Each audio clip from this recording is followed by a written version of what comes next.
Nous sommes le jeudi 27 octobre 2022 et vous écoutez le 7e épisode de la 5e saison du podcast Faut pas pousser les ISO.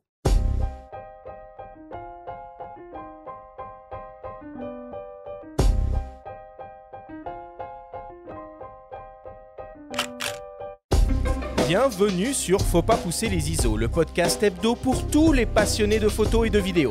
Je suis Arthur Azoulay et j'anime cette émission avec mon ami le journaliste Benjamin Favier. Cette semaine, on s'intéresse à la vidéo et plus particulièrement au son et à son enregistrement, un élément fondamental et souvent négligé. Au cours de cette émission avec l'ingénieur du son Benoît Stéphanie, nous allons vous donner toutes les clés pour améliorer la qualité de vos enregistrements et donner au son toute la place qu'il mérite dans vos productions vidéo. Cette émission est présentée par MPB, la première plateforme mondiale d'achat, de vente et d'échange de kits photos et vidéos d'occasion. Et c'est parti pour ce 7e épisode de cette 5e saison du podcast. Benjamin, comment vas-tu ce matin ? Ah bah écoute, ça va bien Arthur. C'est pas trop tôt, hein ? C'est pas trop tôt qu'on attaque le son, après 5 saisons. C'est un sujet qui me tient particulièrement à cœur puisque tu n'es pas sans savoir que nous nous sommes lancés dans cette aventure du podcast il y a 2 ans et que nous avons dû tout découvrir en autodidacte, autour du son. Donc j'ai 1 milliard de questions. Ça se trouve, je fais les choses de manière totalement anarchique. Donc on va pouvoir se faire un peu guider par Benoît. Benoît, comment vas-tu ? Ça va bien et vous ? Merci de m'accueillir. Bah écoute, c'est un plaisir de te recevoir. Alors, je vais te présenter très rapidement à nos auditeurs. Alors, tu es ingénieur du son, journaliste, auteur et musicien. Tu travailles en prise de son sur des reportages, des documentaires et des fictions pour France 3 Normandie et en tant que sound designer pour des films d'animation. Parallèlement, tu es aussi journaliste spécialisé et collabores avec les magazines MediaQuest, Sonovision ou encore Movie. Tu signes aussi l'écriture d'un film documentaire avec Bruno Carrière intitulé 7 cordes pour une deuxième vie. Enfin, tu es également guitariste, tu joues avec plusieurs groupes et signes des réalisations de génériques et de musique d'illustration dans le domaine institutionnel. Tu animes ta propre chaîne YouTube intitulée Des guitares et du son.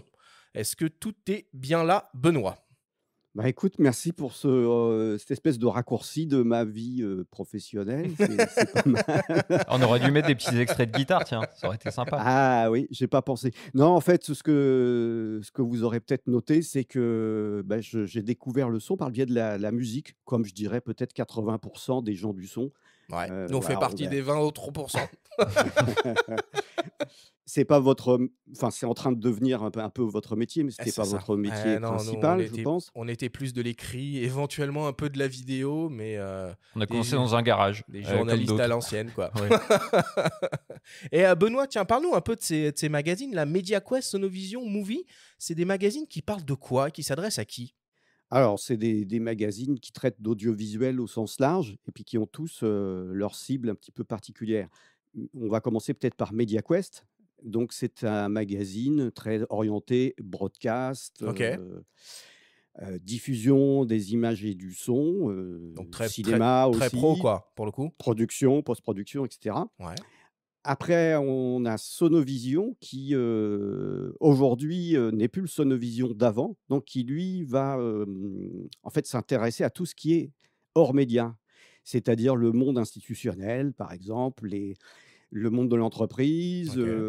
Et Movie, c'est le petit dernier qui s'adresse plus donc aux nouveaux talents qui souhaitent apprendre. C'est pour toi, un nouveau talent. Des choses. Donc, je suis déjà un ancien, moi, et sans talent. Et on les trouve où, ces magazines ? Alors, ces magazines, on les trouve sur abonnement et sur Internet. Notamment ce qui concerne Movie, aujourd'hui, on va le trouver sur Internet. Et d'ailleurs, par rapport au souci qui nous anime aujourd'hui, qui est la prise de son. Qui n'est pas un souci. Qui n'est pas un souci, un sujet. Voilà. Sujet problématique. Voilà. Par rapport au sujet qui nous intéresse aujourd'hui, nos auditeurs peuvent, s'ils le souhaitent, trouver pas mal des choses qu'on va évoquer ici dans un hors-série de Sonovision qui s'appelle Le Guide des décideurs audiovisuels.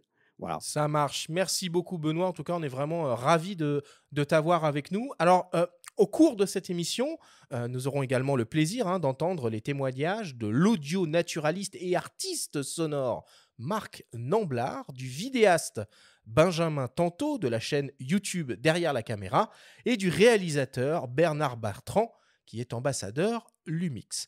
Voilà pour cette introduction de ce 7e épisode. On attaque comme d'habitude avec le Flash Actu.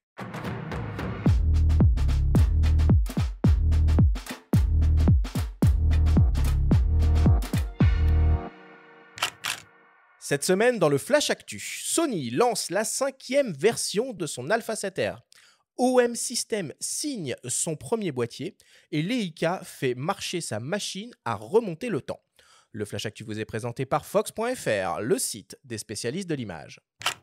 Sony vient d'annoncer son nouveau membre de la famille Alpha 7 avec l'Alpha 7R Mark V, le boîtier ultra haute définition des hybrides 24-36 mm en monture E. L'Alpha 7R5 exploite un capteur 24-36 mm de 61 millions de pixels stabilisé sur 8 IL associé à la dernière génération de processeurs d'image Bionz ZR, offrant des performances et fonctions exceptionnelles, comme par exemple la production de séquences vidéo jusqu'au 8K 24 ou 25p, une rafale à 10 images par seconde avec suivi autofocus et exposition, un buffer de 583 images en RAW compressées, une plage de dynamique de 15 IL, une sensibilité jusqu'à 32 000 ISO ou une nouvelle fonction de bracketing de mise au point.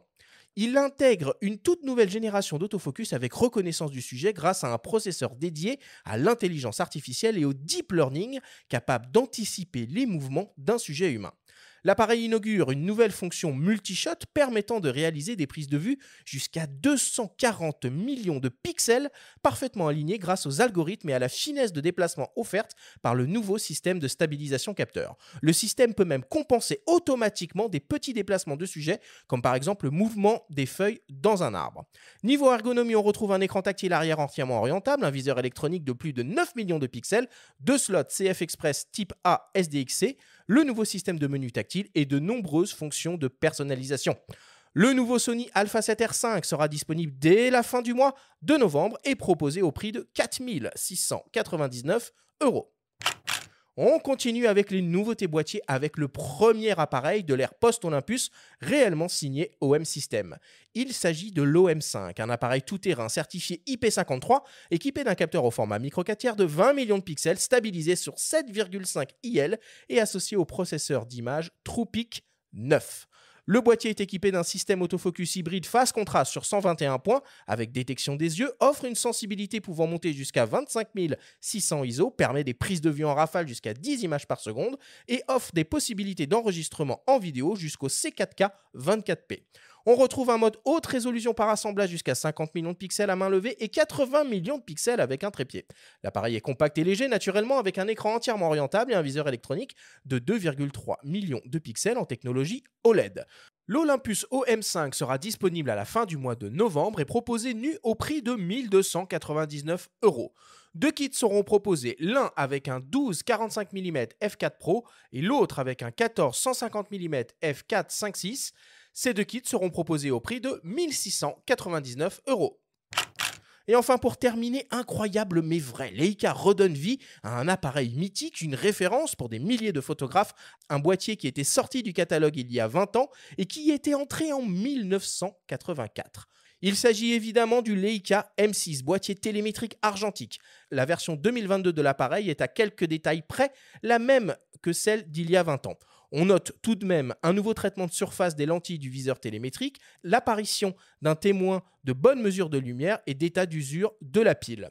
Parallèlement au lancement de ce nouveau M6, Leica relance également une optique de légende, le Sumilux M 1.4 de 35 mm classique datant de 1961, un grand angle ultra lumineux et ultra compact. Le Leica M6 sera disponible dès début novembre et sera proposé au prix de 5 050 €. Le Sumilux M 1.4 de 35 classique est déjà disponible et proposé au prix de 3 930 €.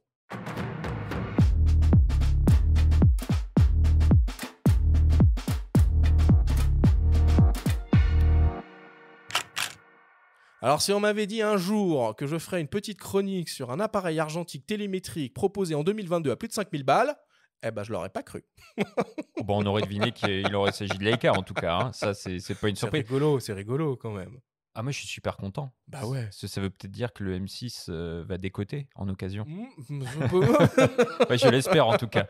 En tout cas, le modèle d'occasion coûte beaucoup moins cher que le modèle neuf. Sur certaines versions. Ouais, mais il est étonnamment cher. Et moi qui ai commencé avec un CL familial et un petit 40 mm, je lorgne depuis longtemps sur un petit M6 TTL. Et donc, je vais regarder de près, tiens, si la cote baisse pas un petit peu. Bon, et cet Alpha 7 R Mark V, bon, on pouvait fantasmer le 100 millions de pixels. Bon, c'est pas encore pour tout de suite. Ouais, fantasmer. Bon, 61 dans la réalité, ça suffit. Ça reste la définition la plus élevée en 24-36 sur les hybrides à l'heure actuelle, puisque les 100 millions, c'est du côté du moyen format et des GFX Fujifilm. En réalité, les caractéristiques, elles sont affolantes, mais elles ne sont pas surprenantes, puisqu'elles sont déjà présentes dans les autres appareils Sony qu'on a déjà vus ces derniers mois, hein, l'Alpha 1, l'Alpha 7S 3, l'Alpha 7 4 notamment, que ce soit l'ergonomie, les processeurs ou les capacités du boîtier. Donc, ils ont tout mis dedans.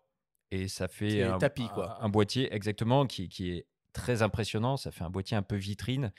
Et on peut s'attendre à des performances de haute volée, surtout qui tolèrent les CF Express type A. Donc, ils sont des espèces de mix entre la SD et la CF Express type B au niveau du gabarit et des cartes donc très très rapides, qui sont notamment dans l'Alpha 7S3 aussi. Le viseur de l'Alpha 7S3 est du 1 à plus de 9 millions. Enfin voilà, les superlatifs sont de rigueur. On l'a pas eu en main. 9 millions de pixels pour un viseur électronique, ça doit être exceptionnel, quoi. Ouais. Étonnamment, bon, il y a beaucoup à dire sur les viseurs. Faut qu'on fasse une émission là-dessus parce que même quand on met l'œil dans. Entière sur les viseurs. Bah ouais, les différents types de visées, la télémétrique, par exemple pour le M6, tu vois, les EVF, les OVF, le viseur hybride d'un Fuji X100.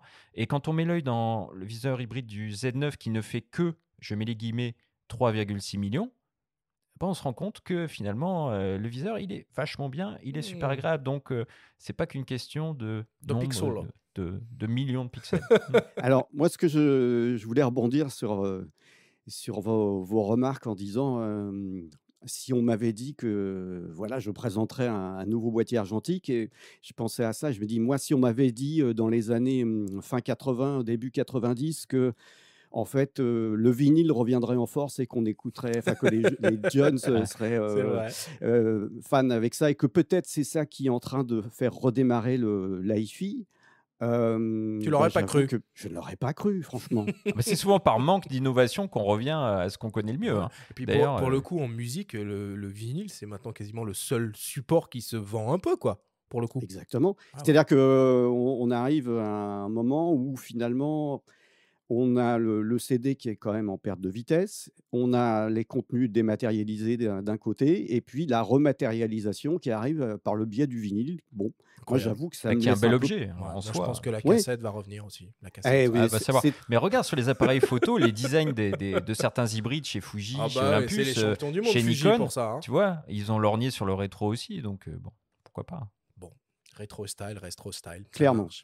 D'autres actualités que tu as repérées, Benjamin, cette semaine? Ouais, un petit peu de culture dans ce monde de brut et de techno. En signalant la sortie prochaine d'un livre de Munier, alors pas Vincent, mais son père Michel, aux éditions Kobalan, pour le coup les éditions créées par Vincent Munier. Il s'agit d'un livre qui s'appelle L'oiseau forêt, donc chez Kobalan, qui sera disponible deuxième quinzaine de novembre et qui nous fait revivre des nuits d'affût dans les forêts vosgiennes, où Michel a photographié le grand tétra. Donc on sera en plein avant Montier-Anderre. Ils seront présents, Munier père et fils. Donc vous pouvez précommander tout cela sur le site de Kobalan ou l'acheter sur place et les rencontrer le week-end du 20 novembre. Ok, ça marche. Alors moi j'ai repéré deux petites choses en plus qu'on n'a pas encore abordées. Alors il y a Pentax, figurez-vous, qui lance une nouvelle version de son 100 mm 2.8 macro, a priori avec une nouvelle formule optique. Alors en catimini, nous on n'a pas été informés. En tout cas voilà, ils l'ont fait, donc une nouvelle formule optique, un traitement des lentilles optimisé, une optique qui sera vendue à peu près aux alentours des 700 €. Et peut-être plus important encore, même si ça reste encore un peu abstrait, Adobe se serait associé, aurait fait un partenariat avec Leica et Nikon pour mettre en place, implémenter une technologie d'authentification de contenu directement au niveau de l'appareil. Benjamin, je sais que ça, c'est un sujet que tu suis de près. Est-ce que tu peux nous expliquer un peu comment ça fonctionne? Non, mais ça, on va y revenir en détail dans une prochaine émission. Il s'agit d'un protocole en fait d'authentification et de traçabilité des images qui est proposé en bêta-test d'ailleurs dans la dernière version de Photoshop. On peut y accéder dans la fenêtre du logiciel et on peut l'activer. Il s'agit simplement de proposer un outil en open source pour détecter les traces d'éventuelles manipulations d'images et détecter les fakes, hein. Donc, il y a aussi des agences qui sont affiliées avec Ok. Adobe, dont l'AFP. Et on va revenir en détail là-dessus parce que j'ai rencontré aussi une chercheuse à l'Institut, l'École nationale supérieure Paris-Saclay, qui est en train de travailler aussi, qui a proposé un algorithme de détection de retouches qui est assez fascinant, qui marche très bien. Et elle collabore, elle aussi, avec l'AFP d'ailleurs. Il y a plein de trucs à dire passionnants sur tout ça. Bon, bah ça sent la story, ça sent la story. Ça sent la story, peut-être une émission. Là, tu vois, en l'espace de 5 minutes, on a une émission sur les viseurs et une émission sur... Ouais, déjà, la un saison truc. 6, elle est déjà blindée hein, Ouais, mince. niveau éditorial. Bon, en tout cas, voilà pour l'actualité cette semaine. Alors, on passe à la suite, comme d'habitude. C'est le moment de ta chronique hebdomadaire, Benjamin, de ta story. Et cette semaine, tu vas nous parler d'un trépied absolument fantastique. La story vous est présentée par MPB, la première plateforme mondiale d'achat, de vente et d'échange de kits photos et vidéos d'occasion.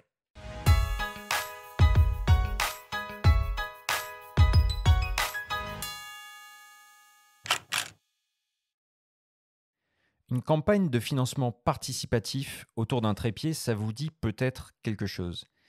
Il y a 2 ans, la marque Peak Design affolait les compteurs de Kickstarter avec son Travel Tripod. Design plus fin, gabarit plus compact, l'accessoire brisait les codes traditionnels, le tout enrobé d'un implacable storytelling. Depuis une dizaine de jours, un autre trépied secoue la célèbre plateforme de crowdfunding. Le sentiment de déjà-vu est troublant. Pourtant, le nouveau venu n'est pas l'œuvre de Peak Design, mais de Happy, société chinoise créée par le photographe et ingénieur James Ban. Le logo, à l'effigie d'un oiseau, en l'occurrence une spatule blanche, traduction de Happy en français, atteste d'une prédisposition pour l'univers naturaliste, les sentiers boueux et les affûts, à l'opposé donc de la cool attitude sur les bitumes californiens prônée par les équipes de Peak Design. Au-delà de ces approches radicalement opposées en termes d'image de marque, d'autres caractéristiques font du trépied venu d'Asie de l'Est un produit plus singulier qu'il n'y paraît au premier coup d'œil.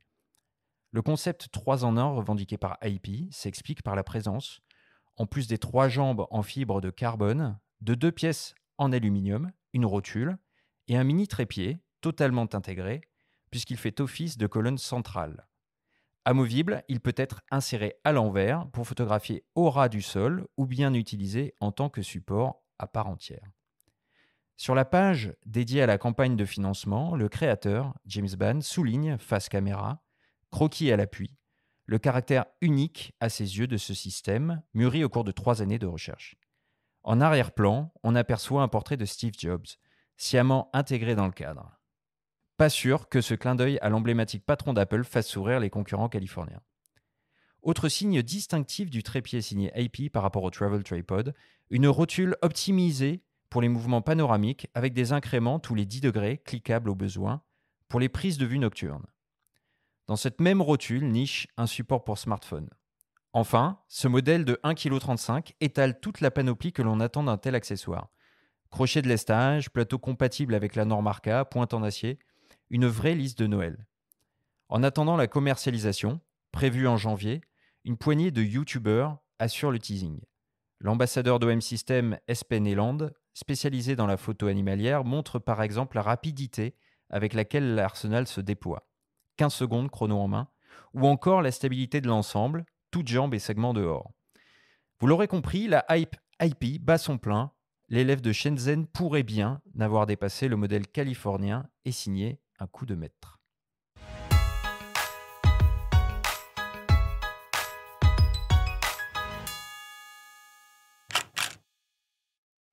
J'ai un peu l'impression de revenir 2 ans en arrière, parce que si ma mémoire est bonne, la première story que tu avais faite dans ce podcast portait sur ce trépied dont tu parles, signé Peak Design. Et oui, et puis à l'époque, ils avaient bousculé donc à la fois les codes et notamment les standards de financement participatif sur Kickstarter, puisque c'était un succès absolument faramineux, colossal.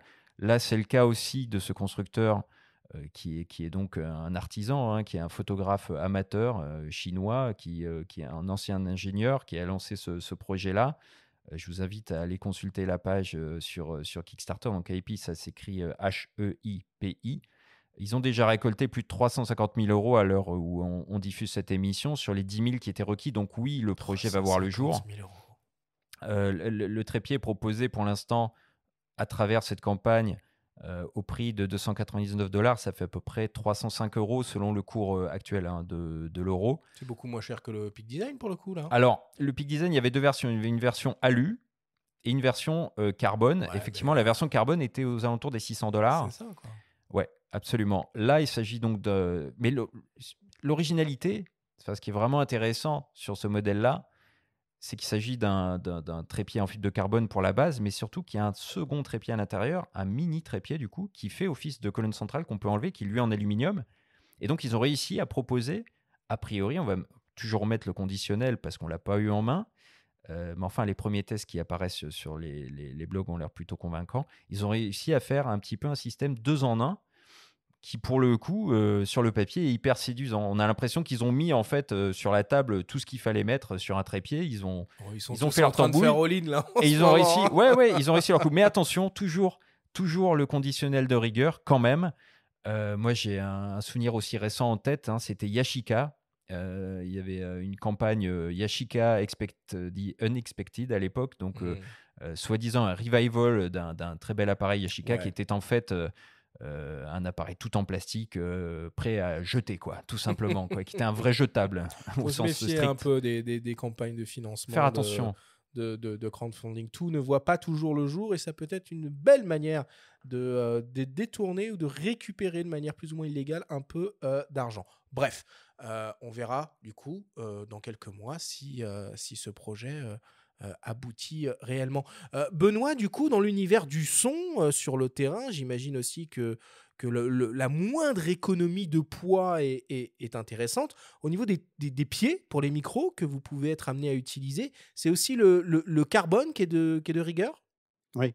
Je voulais revenir, j'avais une question justement sur ce trépied. Quel est son poids et je ne me souviens plus. Alors, Il a dit oui, parce que je l'ai distillé parmi toutes les informations. Le poids, il pèse 1,35 kg. Il est annoncé, 1,35 kg. alors je le précise, il est Mhm. annoncé par le C'est pas constructeur mal. 1,35 kg parce que ils sont encore, donc je les ai contactés, ils sont encore en train de développer des prototypes, d'adresser des réponses à toutes les questions qui figurent sur la page de FAQ du site de crowdfunding, dont d'ailleurs une question de compatibilité, ça c'est assez ironique, avec les plateaux arcade de Peak Design. Et il ne se cache pas, hein, d'ailleurs, au passage, il ne se cache pas d'une réciprocité avec le trépied de Peak Design. Il l'explique par le fait qu'il y a peu, selon eux, de composants similaires en carbone à l'heure actuelle sur le marché, ce qui les a obligés à repartir un petit peu des mêmes matériaux, ce qui expliquerait un design assez proche. Parenthèse refermée. Ça sent les procès. Et la charge tolérée de la rotule est de 25 kg. Alors pour revenir à l'histoire du qu'est-ce qu'on utilise en fait, en son, comme système? Alors quand on est en tournage, ça dépend, c'est pas le plus courant, sauf si on est sur une scène très installée où là, on peut déployer des pieds et en général, dans ce cas-là, les pieds de micro, on préfère des pieds assez lourds, donc en métal Ok. parce que Bah ouais, plus c'est lourd, plus c'est lourdeur stable, quoi. égale stabilité, quoi, Ouais, hein. je comprends. Mais ça, c'est assez rare. C'est, en général, quand on est en son, configuration légère et À la perche, c'est en carbone, du coup. voilà, on est sur des perches et là, effectivement, le carbone existe depuis pas mal de temps, hein, depuis, je dirais les années 80, hein, maintenant. Donc effectivement, on cherche absolument la légèreté, dans ce cas-là. À tout prix. Plus léger, plus léger, plus léger. Et puis Ça- pour tenir les perches, il faut avoir des bras, hein. Ah oui. C'est- Ouais, Ouais, ouais. alors On va parler un peu du programme de CrossFit qu'il faut Il y a prévoir peut-être pour être il y a ingénieur du peut-être des son, hein. techniques pour éviter les crampes, d'ailleurs. ouais, exactement. C'est assez curieux et un peu mystérieux, mais c'est une technique, particulière. Bon, je dis pas il faut quand même, s'entretenir. Enfin, moi, perso, je fais un peu de gainage, des trucs comme ça pour pas avoir mal, quoi. Mais après, en fait, c'est une histoire de technique, de bien répartir les charges et aussi avoir, je dirais des positions de repos quand Mmh. ça dure assez longtemps. Moi, j'utilise beaucoup ma tête personnellement, c'est-à-dire que j'utilise ma tête comme un support quoi, finalement. Et puis après, il existe aussi des supports, qui peuvent aider. Donc voilà, c'est un ensemble de toutes ces choses-là qu'on va utiliser. Ça marche. Bon, de toute façon, on va revenir sur tous ces sujets-là dans notre grand débat. Messieurs, on fait une courte pause. Merci Benjamin pour cette story cette semaine. On revient dans quelques secondes après une très courte publicité. Je suis à la recherche d'un objectif pour mon boîtier hybride nouvelle génération. Vous pouvez m'aider? Bien sûr, Tamron propose une gamme unique et innovante de zoom et focale fixe pour montures Sony E, FE et Fujifilm X. Et pour les boîtiers Nikon Z aussi? Et oui, Tamron est encore pionnier avec le 70-300 mm spécialement développé pour cette monture. Des performances optiques exceptionnelles pour le téléobjectif le plus léger et compact de sa catégorie. Merci. Et en ce moment, profitez d'offres exceptionnelles sur une large sélection d'objectifs Tamron en vous rendant sur tamron.fr.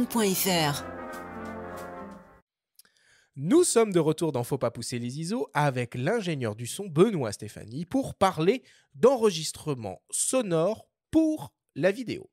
Alors peut-être pour commencer, Benoît, est-ce que tu peux un peu nous parler finalement de l'importance du son dans une vidéo? Oh bah, ça, c'est un vaste sujet. Mais, je pense que ce qu'il faut dire, c'est qu'on s'en rend pas forcément compte, que c'est un petit peu inconscient et que en fait, si le son est bon dans un programme, vidéo, quel qu'il soit, hein, que ce soit diffusé sur internet ou quoi, en fait, le cerveau va retenir que, en fait, ce que le cerveau aime bien, c'est pas faire trop d'efforts finalement.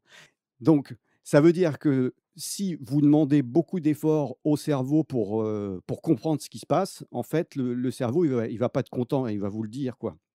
Et mais ça se passe à votre insu. Donc, c'est ça qui est assez, étonnant. C'est-à-dire que parfois, même un mauvais raccord, son, quand on est en post-production, va vous empêcher d'avoir une Ouais, opinion, ça nous fait faire un blocage et puis c'est voilà, rejet total du truc quoi après quoi. on a l'impression qu'en fait le montage image est pas bon, alors qu'en fait finalement c'est un problème de raccord son. Donc ça, c'est des choses qui arrivent. Donc les 2 sont vraiment, entremêlés. Et tu veux dire que par exemple, on a le droit à l'erreur presque à l'image, mais que le son, ça pardonne pas, quoi. En je sais pas si on peut dire une chose comme ça.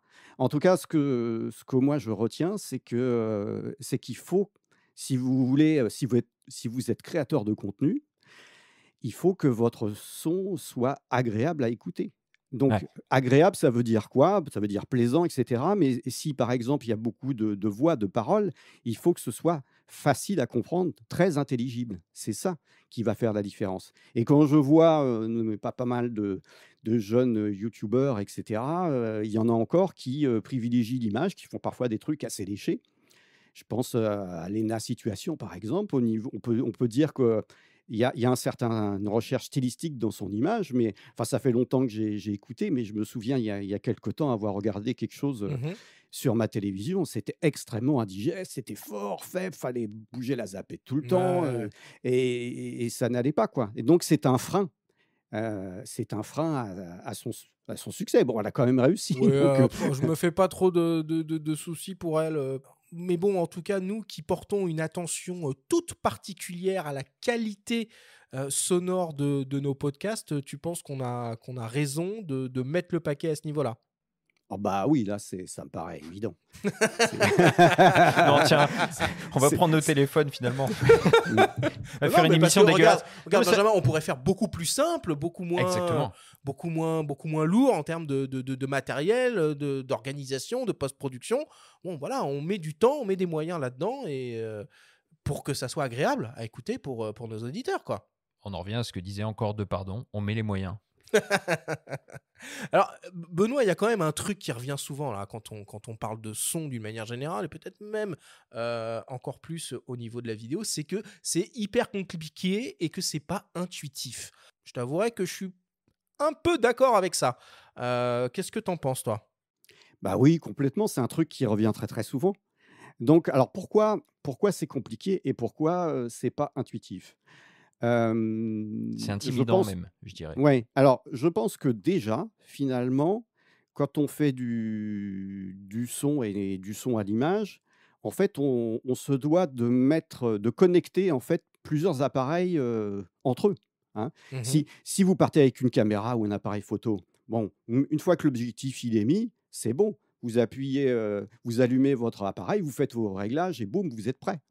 On est Mmh. d'accord. Ouais, ouais. Si vous voulez y mettre du son, ah alors, qu'est-ce que je vais mettre comme son? Quel est le standard? Je mets un micro sur la caméra, enfin on va y revenir, hein, et cetera. Ou est-ce que j'utilise un système sans fil? Après alors il faut que je comment je fais? Il faut que je règle peut-être le niveau, à l'émetteur et puis après ça va passer dans le récepteur. La sortie du récepteur, il va falloir que je la connecte sur l'entrée, de mon appareil photo. Il va falloir que je règle tout ça. Donc c'est à partir du moment où on interconnecte plusieurs appareils entre eux qui ne sont pas forcément conçus pour Fonctionner fonctionner ensemble, ensemble, ouais, ouais. déjà, il y a ce côté-là. Il faut que les liaisons fonctionnent. Et en plus, il faut allumer tous ces appareils, vérifier qu'ils ont de la batterie, qu'ils fonctionnent bien. Donc, on voit que déjà, c'est plus compliqué. Moi, je le vois bien, même quand je suis en tournage avec mes collègues journalistes, reporters d'images ou caméramans, si vous voulez. Bon, bah, quand il y a quelque chose qui les intéresse, tac, ils allument la caméra, c'est bon.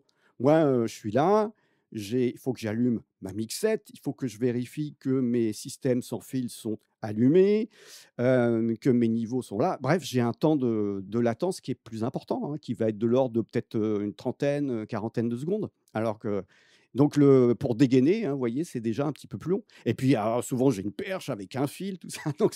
Donc il y a déjà ça. Donc ça, c'est la première des choses. Et puis, la deuxième des choses, c'est que, les outils qu'on utilise, c'est-à-dire les microphones, en fait, ils fonctionnent de manière assez différente une paire d'oreilles reliées, à un cerveau qui est un dispositif intelligent.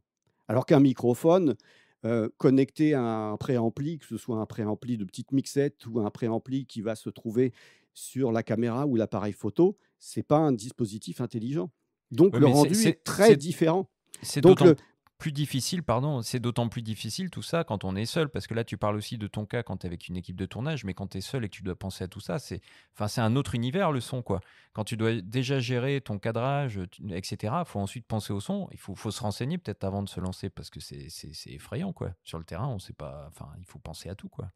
Ouais, effectivement, c'est un truc en plus à gérer, mais je peux vous rassurer, aujourd'hui avec les franchement la technologie, et Ouais, les les outils à produits disposition. actuels, Ouais, ouais. ça s'est pas mal amélioré, ça s'est pas mal simplifié, donc j'imagine qu'on va reparler un petit peu de tout ça. Bien sûr. Mais, voilà quoi, c'est ça les 2 points majeurs, c'est ce côté interconnexion d'un côté et Mmh. puis ce côté aussi, voilà, on peut penser que: «Oh bah tiens, j'entends bien ici, je vais mettre mon micro ici, puis ça va être bien» et Ouais, puis, non, quand on écoute, c'est pas ça. c'est un peu plus compliqué que ça. Moi, en tout cas, sur mon expérience personnelle, quand on s'est lancé dans le podcast, alors évidemment, au début, j'étais complètement prévu, je savais pas quoi acheter, quoi utiliser, un micro, une table, une machin, un truc, un bidule. Mais au fur et à mesure de mes recherches et de mes essais, je me suis finalement rendu compte que manipuler du son, c'est manipuler un signal et que finalement, la logique derrière tout ça est assez proche de celle d'une photographie. C'est-à-dire on a un traitement analogique en entrée qui va être transformé en numérique et qui va être un peu manipulé jusqu'à sa diffusion finale. Bon, en tout cas, voilà, on va essayer de simplifier au maximum toutes ces questions-là. Alors, quand on est en train de parler de son dans une vidéo, quel type finalement de son on peut être amené à manipuler? Alors évidemment, il y a des voix si on a affaire à des gens à un ou une personne qui discute, mais quel autre type de son on peut être amené à manipuler en vidéo? Alors, bah, si on regarde la manière, dont les gens tournent aujourd'hui pour des sujets, hein, de reportage ou même documentaires, qu'est-ce qu'on a comme type de son? Au moment du tournage, c'est souvent une succession, finalement d'interviews d'un côté où il y a des gens qui parlent ou de scènes Mmh. de vie où on voit des gens qui vivent et puis, donc interview, voix et puis des plans de coupe bien souvent. Ouais. En termes de son, ça dit quoi? Ça veut dire, des voix d'un côté, qu'il Mmh. faut prendre avec la meilleure intelligibilité possible et puis de l'autre côté, des sons, plus d'ambiance qui vont aller avec les plans de coupe qui vont pouvoir habiller. Voilà et puis après, en post-production, donc ce qui va se passer après, on peut, en fonction de ce qu'on a ramené du tournage, on en rediscutera peut-être après, on peut, parfois enrichir un petit peu ces sons d'ambiance et puis, éventuellement mettre une musique, voilà. Ça donne déjà un petit peu une idée, de genre de type de son, qu'on utilise, quoi. Enfin, je simplifie un petit peu, mais Ouais, mais dans l'ensemble, enfin, on est un petit peu là-dedans. on a la bonne base. Alors, on va rentrer un petit peu plus dans la pratique maintenant et on va vous proposer d'écouter le témoignage de l'audio-naturaliste et artiste sonore Marc Namblard. Il nous donne quelques conseils et pièges à éviter au moment du tournage vis-à-vis du son, évidemment. On l'écoute. Alors, je tiens à préciser que ce que je vais dire est valable surtout pour les documentaires animaliers et de nature. Alors, un des principaux pièges consiste à vouloir à tout prix réaliser toutes les prises de son en même temps que les prises de vue. C'est pas facile, hein, car les contraintes pour la prise de vue et la prise de son ne sont pas vraiment les mêmes, quoi. Euh, pour filmer les animaux, on peut, enfin, et on doit même souvent rester à distance, hein, pour la prise de vue, et les téléobjectifs nous permettent de le faire. Mais en prise de son, nous avons besoin de proximité, ça c'est vraiment important, afin d'obtenir un enregistrement avec de la dynamique. Il y a plusieurs moyens d'obtenir cette proximité. Tout d'abord, l'approche directe, qui consiste à s'approcher de l'animal et évidemment sans le faire fuir. Mais le risque est tout de même élevé de se faire repérer et du coup enfin, de modifier le comportement de l'animal et de gâcher la prise de vue par la même occasion. Et sans parler évidemment du risque d'entrer dans le champ de l'image. Donc une autre solution consiste à utiliser une parabole, un micro parabolique, qui augmente de manière physique la dynamique du son, mais attention, c'est un outil qui est adapté pour des sons plutôt aigus, pour des chants d'oiseaux principalement. Alors si la situation le permet, il peut être intéressant d'anticiper un peu, de disposer des micros donc avant l'arrivée des animaux, en les camouflant de manière à ce qu'ils ne soient évidemment pas visibles à l'image, et en laissant tourner voilà, pendant toute la durée nécessaire. Et puis ensuite, on récupère, au dérochage, on récupère les passages qui nous intéressent. De manière générale, j'ai presque envie de dire quand même qu'il est préférable de réaliser les enregistrements avant ou après la prise de vue, notamment en ce qui concerne les ambiances. Dans tous les cas, il est impératif d'activer les micros sur les caméras pour avoir un son témoin de la scène filmée qui sera toujours précieux en post-production. Donc il ne faut jamais faire l'économie des pistes son au moment de la prise de vue, quoi. Et si possible en utilisant un micro d'assez bonne qualité fixé donc sur la caméra. Mais alors pour mettre toutes ces chances du bon côté, il faut penser aux bruits parasites liés à la prise de vue, en évitant de parler bien sûr près de l'appareil ou même de chuchoter, et en faisant attention par exemple à sa respiration, à ses reniflements, au bruit produit par les frottements des vêtements.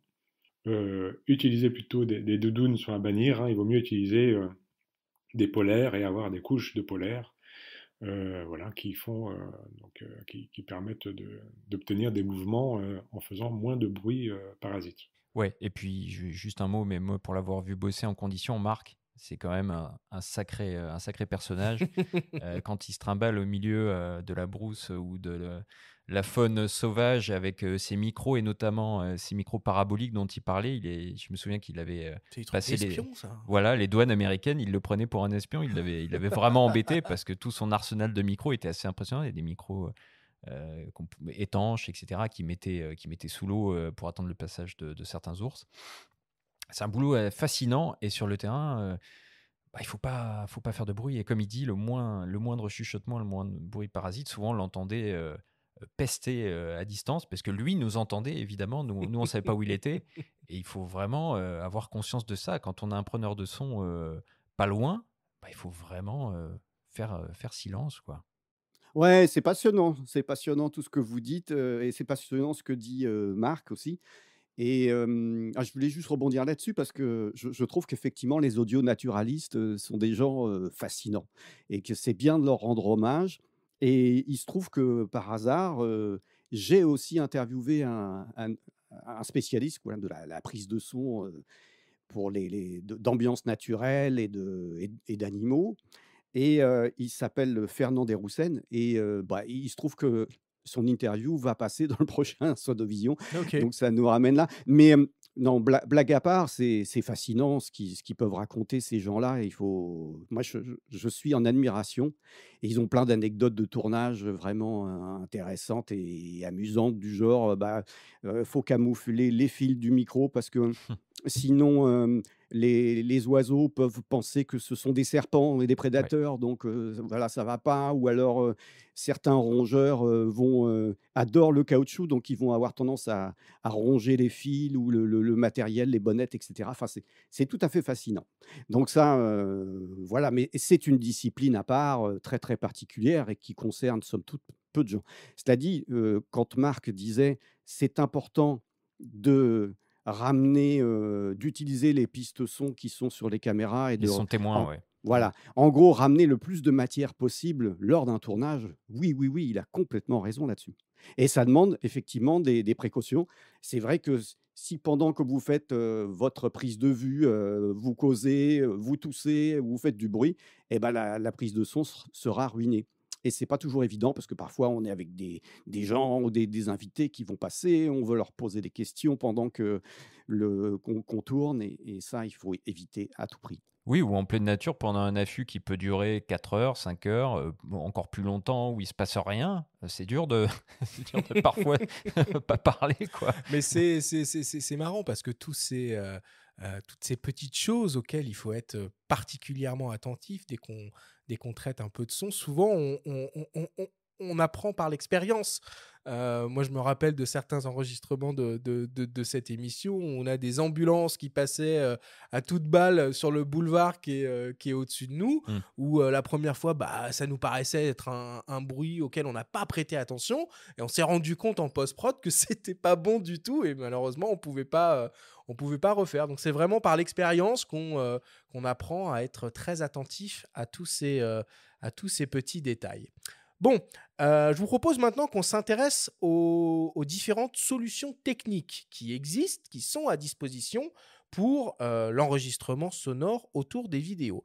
Et pour commencer, on va écouter le témoignage d'un vidéaste qui s'appelle Benjamin Tanto, qui est aussi youtubeur, hein, qui anime la chaîne derrière la caméra.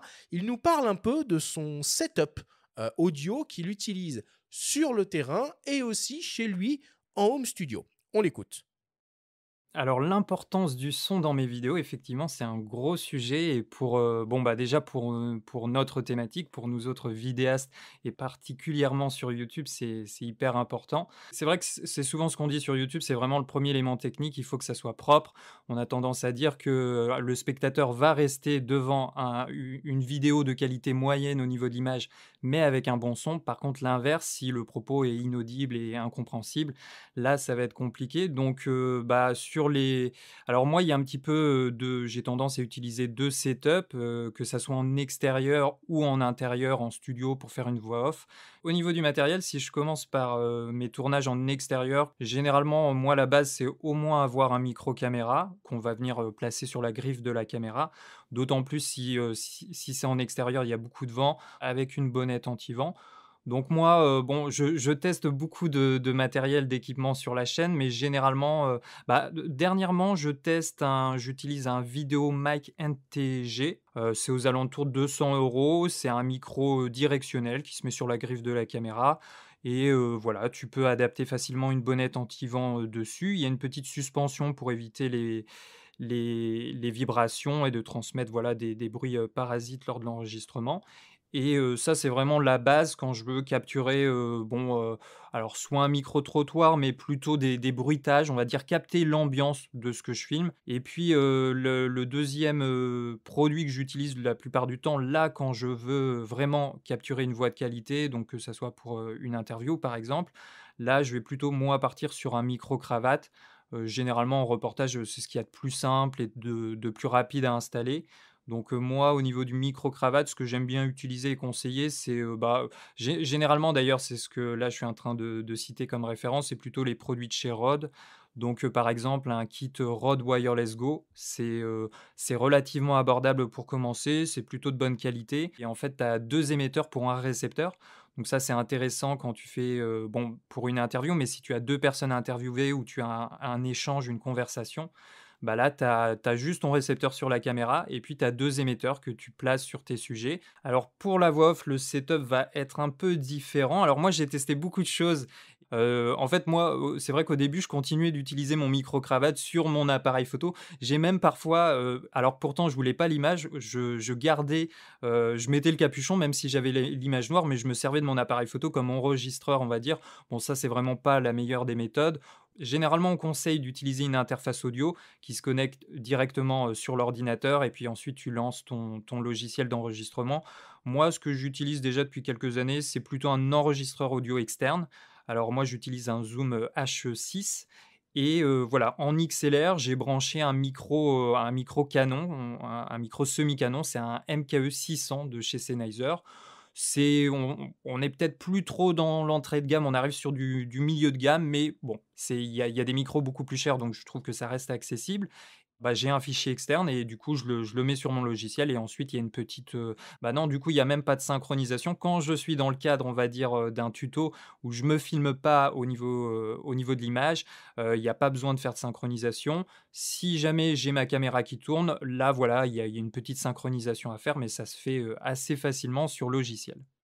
Bon, on voit hein, que Benjamin, il a déjà un setup qui est assez avancé et puis qu'il a construit ce setup, entre guillemets, par l'apprentissage et à force finalement de faire des erreurs. Moi, je trouve ça rigolo qu'à une époque, il utilisait son boîtier carrément comme enregistreur sonore. Bon, ça nous donne une bonne base de réflexion hein, pour essayer de décortiquer toutes les solutions qui existent. Benoît, si tu veux bien, on va essayer de faire des choses de manière progressive et déjà se demander, puisque finalement les caméras, donc les appareils photo ou les caméras qu'on utilise sont toutes équipées d'un système de micro en interne. Hein. Généralement, ils sont positionnés au-dessus du viseur. Est-ce qu'on peut déjà faire des choses de qualité en utilisant ces micros-là? Bah, je trouve que, en fait, Benjamin, il a bien résumé hein, pas mal de choses, quoi. Mais donc, pour revenir à ta question, moi, je suis pas très fan. Bon, de ces micros internes. C'est bien, ils sont là. Bon, quand on n'a rien d'autre, bah, il faut pas les négliger parce que, encore une fois, ça peut dépanner. Mais c'est quand même une utilisation un peu limitée. Pourquoi? Parce que ce sont des micros qui sont solidaires de l'appareil. Donc, tous les bruits de contact que l'on va faire quand on va changer les Ouais, on réglages, tourne une changer molette, machin, ça va voilà, s'entendre, quoi. les ISO, hein, puisqu'on est là. Donc, Mais tout si est vous tactile poussez maintenant, cher monsieur. Tout est si vous tactile poussez sur un les petit écrans. peu les ISO, vous pianotez sur votre écran LCD, ou que vous bougez la charnière de votre écran, Ouais, ou ou même la que motorisation autofocus de voilà, l'objectif, elle s'entend. Hein. s- Non, mais attendez, les sans, gars, vous avez et, quelques années de retard là. et Tout est, tout est sans parler, silencieux. non, mais sans parler des ventilateurs aussi, hein, parce que Ah oui. il y a sur certains appareils, je sais plus, je crois que c'est Olympus ou Fuji. Moi, je travaille en ce moment avec un photographe. Il m'a ramené des choses comme ça. Il pensait que c'était pas important, justement, les sons d'ambiance. Il m'a ramené des sons d'ambiance ruinés. J'étais obligé de refaire tout, de faire appel à des sonothèques, etc., pour des voitures qui passent et des ambiances de rue, quoi. C'est vraiment dommage.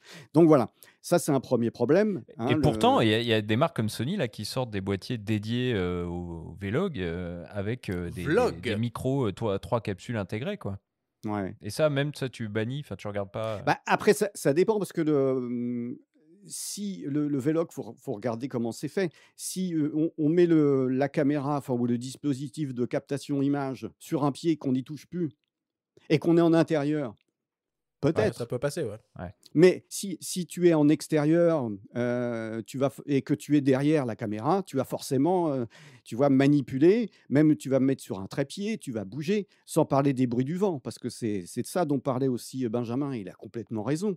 C'est que dès que tu es en extérieur, le moindre petit zéphyr, et hop, on a les bruits du vent que vous Une bonnette qui connaissez. est fournie, hein, je précise, je Ouais. me fais l'avocat du diable. Donc, Ouais, mais elle est là. alors faut voir l'efficacité de la bonnette aussi, Ouais, quoi. ouais, C'est ouais. ça. C'est-à-dire, alors, on mesure les efficacités de bonnettes par, en général, le nombre de dB d'atténuation de ces bruits du vent qui vont faire que la capsule va se mettre à produire des artefacts qui ressemblent pas du tout au bruit du vent dans la nature, mais à Hmm. ce fameux.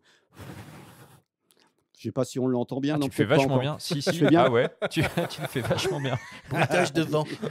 Bravo. Voilà. Et du coup, on a des problèmes Mmh. d'intelligibilité après qui sont insupportables et qui ruinent la prise de son. Donc, Ouais. qu'est-ce qu'il faut pour ça? Il faut utiliser au minimum des petites bonnettes en mousse, mais ça va pas aller très loin, hein. Dès qu'on a un vent qui est un peu plus fort, Alors, il faut de la on moumoute. n'a rien trouvé de mieux que Le chat mort. des bonnettes en poil qu'on va appeler alors soit des dead cats chez Rode, donc des chats morts. Certains appellent ça des pollux, certains appellent ça des bonnettes à poil, etc. Enfin, il y a plein de noms Mmh. plus ou moins avouables. Et voilà, donc ça, c'est un deuxième niveau. Ouais. Mais en tout cas, il faut protéger le micro des bruits du vent et c'est un vaste sujet. Alors, quand on branche finalement un micro externe sur son appareil photo ou sur sa caméra, avec la petite prise jack sur le côté quand elle existe, ça veut dire que c'est le son du micro qui va être associé au fichier vidéo directement dans le boîtier. Dans ce cas-là, on est en mono, on est en stéréo. Comment ça se passe? Généralement, vous avez dans le format, on a toujours deux pistes son. Audio 1 et audio 2, hein, par Gauche et exemple. droite. Voilà, gauche et droite, ça, suivant comment on travaille. Et puis après, vous avez cette petite fiche qui est en général, souvent le standard, c'est mini jack, effectivement. Donc c'est quasi, quasi toujours le cas, sauf exception, effectivement, avec des trucs un peu exotiques. Donc là, attention. Et après, l'idée, c'est de se dire, bon, j'ai une entrée de canaux, comment je fais pour l'utiliser? Alors, si on reprend l'exemple de Benjamin et notre exemple à nous, on se dit, bon, d'un côté, on a les sons pour les ambiances, pour les plans de coupe. Donc, pour ça, qu'est-ce qu'il a fait, Benjamin? Il utilise effectivement un micro qu'on va appeler un micro-cam ou micro-caméra, que l'on va placer sur le boîtier et que l'on va connecter avec au moyen de cette petite fiche. Généralement, qu'est-ce qui se passe? Alors, il y a des micros qui sont mono, mais la plupart du temps, aujourd'hui, sur les références qui ont été citées, on peut peut-être revenir dessus. Donc, Ah bah chez vas-y, oui, Rode, ou si tu en as d'autres hein, d'ailleurs pour ouais, compléter, j'en ai n'hésite d'autres. pas. Alors, chez Rode, dans la gamme Videomic, effectivement, on a le Videomic Go 2 ou le Videomic NTG dont il a parlé Benjamin et qui est plus qualitatif.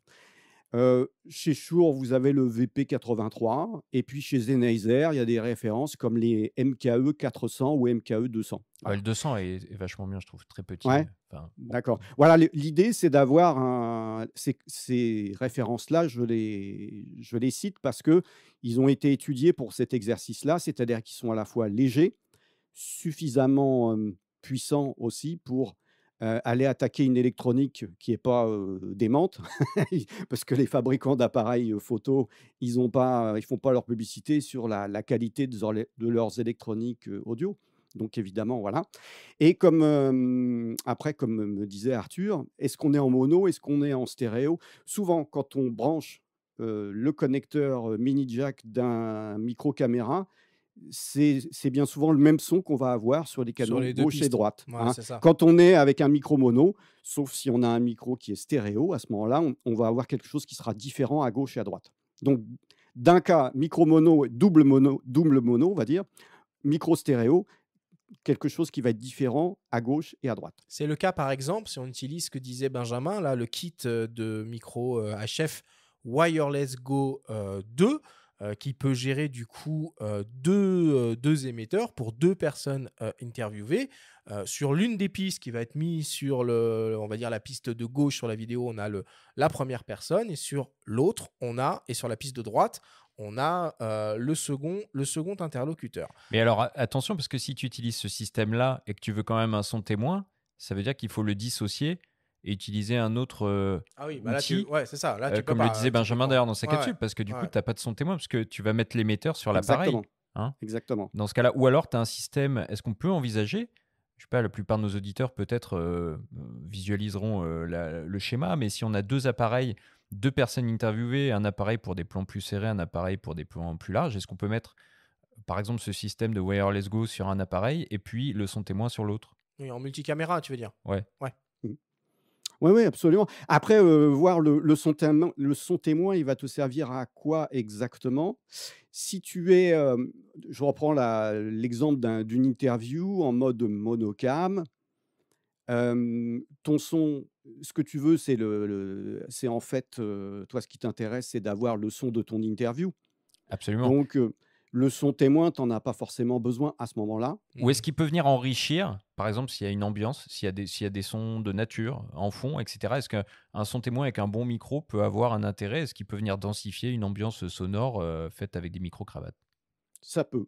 Ça peut, mais oui, oui, dans une certaine mesure, ça peut. Après, il y a d'autres problèmes qui sont des problèmes de phase, mais je ne vais peut-être pas rentrer là-dedans Ouais, parce non, que c'est ça peut-être va un être petit peu technique. trop, Mais en tout cas, trop précis. encore une fois, l'idée de se dire, je prends tout ce que je vais avoir l'occasion de ramener du tournage, c'est une bonne approche. Bah, Et j'applique après, ton principe à la lettre là. Non, mais ça me parle en fait. C'est Ah ouais. pas mal. Alors, pour aller un peu plus loin dans cette idée de connecter, de brancher directement des micros à la caméra, il y a certains constructeurs qui proposent même des sortes de modules d'extension Des mixettes. de connectique qu'on peut appeler des mixettes et qui viennent se fixer sur le dessus de l'appareil. C'est le cas par exemple de Lumix avec son fameux module XLR. On écoute le réalisateur Bernard Bertrand, ambassadeur Lumix donc, nous en parler. Alors, un mot sur le module XLR. Le module XLR, d'abord, c'est un module qui existe et qui est sorti à l'époque sur le GH5. Je l'utilisais déjà sur le GH5, qui est compatible sur tous les autres maintenant. En gros, ce module XLR va permettre, comme son nom l'indique, d'accueillir 2 prises XLR qui sont la norme dans l'audio pro, on va dire. Donc, du coup, ce module va venir se greffer sur la griffe accessoire du boîtier. Et ces modules XLR vont donc nous donner accès à de l'audio plus pro. En l'occurrence, je veux dire, toute la gamme de shotgun mic et de tout ça qui sont vraiment, je dirais, plus pointus. Cette connectique est une connectique qui est stable, elle est verrouillée. C'est une connectique pro, en gros, c'est ça. Et ce module nous permet de modifier, par exemple, le gain. On a pas mal de réglages comme ça qu'on peut faire en amont. Ce module XLR prend, je dirais, encore plus de sens quand il est équipé sur le GH6. Donc là, du coup, on va avoir effectivement des capacités audio qu'on n'a pas eu jusque-là sur la gamme. En l'occurrence, on va pouvoir capturer 4 signaux audio qu'on peut enregistrer simultanément. Ce qui est assez génial, en fait, c'est qu'on va avoir, en plus de ça, maintenant, sur le GH6, un bouton sur le haut du boîtier à quelques millimètres du bouton rouge de record. On va avoir en fait accès à une prévisualisation, si tu veux, de l'audio qui va nous permettre non seulement de monitorer ce qui se passe, mais aussi d'influencer. C'est-à-dire qu'on va pouvoir faire des réglages directement sur l'écran tactile. Évidemment, on enregistre 4 pistes audio différentes, mais on va pouvoir les monitorer séparément. Par exemple, on va dire, je veux me focaliser uniquement sur la piste 1, la piste 2, la piste 1 et 2, ou la piste 3 et 4, etc. Et là, du coup, tout est prévu directement dans le boîtier. C'est assez génial. Alors finalement, le GH6 avec ce petit accessoire, il se transforme quasiment comme un enregistreur multipiste externe. Donc les 4 pistes audio dont il parle, donc c'est 2 micros qu'on peut brancher en XLR sur cet accessoire, un 3e micro qu'on peut brancher sur la prise jack qu'on a évoqué tout à l'heure, et le 4e micro, c'est le fameux son témoin des micros embarqués dans l'appareil. Benoît, les prises XLR, c'est les grosses connectiques qu'on voit dans les concerts, là, c'est ça?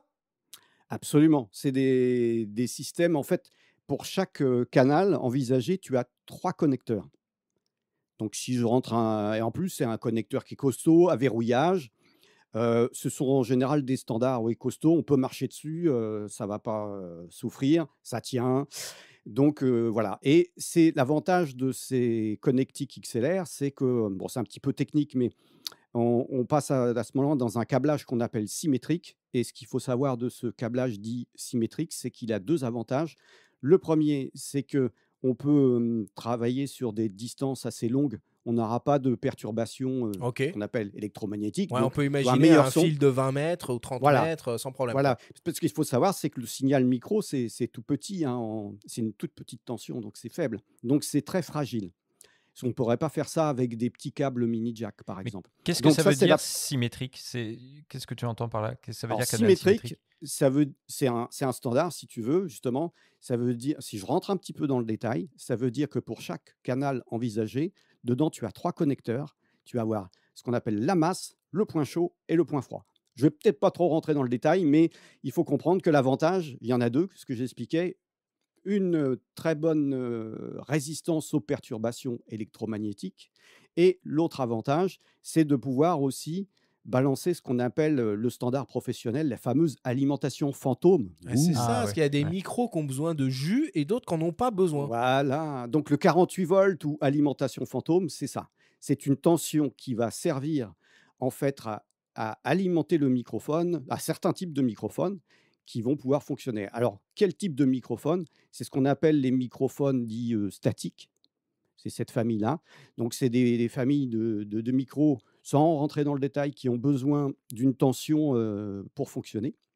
Et cette tension, en fait, on la retrouve dans ces petits micros dont on a parlé tout à l'heure, les petits micro-caméras. Ce sont Ouais. des micros statiques. Ils ont besoin d'une tension pour fonctionner, mais elle est fournie souvent par une pile qui est interne ou Exactement. un Ou truc une petite rechargeable. batterie. Ouais, ouais. Voilà. Donc ça c'est une première approche. Mais Et dans donc la ça veut dire que deuxième c'est super approche, important. Il faut désactiver l'alimentation fantôme ou l'activer le cas échéant. Ça, c'est un réglage à prendre en compte, quoi. oui, absolument, c'est un réglage à prendre en compte.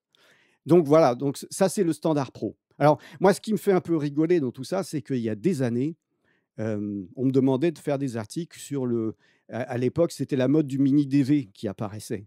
Donc les petites caméras avec le standard DV, Ouais, ouais. l'HD n'était pas encore là, etc. On dit ah mais c'est formidable ces petites caméras. Ouais mais alors le son quelle galère, on n'a qu'une entrée mini jack, etc. Et maintenant on retrouve la même. Et qu'est-ce qui s'est passé? C'est que les constructeurs en fait se sont adaptés à cette nouvelle demande et ils ont en fait au départ les caméscopes qui étaient des caméscopes de gamme consumer quoi, pour le grand public, ils ont fait la gamme, ce qu'ils ont appelé prosumer, c'est-à-dire ils ont en fait équipé les caméras pour le grand public d'un appendice qui permettait d'avoir en fait les 2 prises XLR pour le son. Et Ah on oui, retrouve ouais. maintenant la même chose sur les boîtiers photo. Donc l'histoire est un éternel recommencement. Je Alors, me souviens de la donc, Z7. c'est fascinant. Alors, ce dont vous parlez là, c'est la solution royale, effectivement, c'est la loi d'emmerdement minimum, c'est de trouver une extension XLR qui va faire que finalement On votre pourra appareil tout photo, utiliser, quoi. il va se transformer à avoir la même ergonomie qu'une caméra C'est professionnelle, ça. telle que C'est ça. les reporters, les caméramans, les JRI utilisent tout au long de l'année. C'est ça. Donc, alors il y a 3. En fait, là, il y a l'offre de chez Panasonic, effectivement, qui est pas mal. Moi, je l'utilise à France 3. Ils ont un boîtier GH.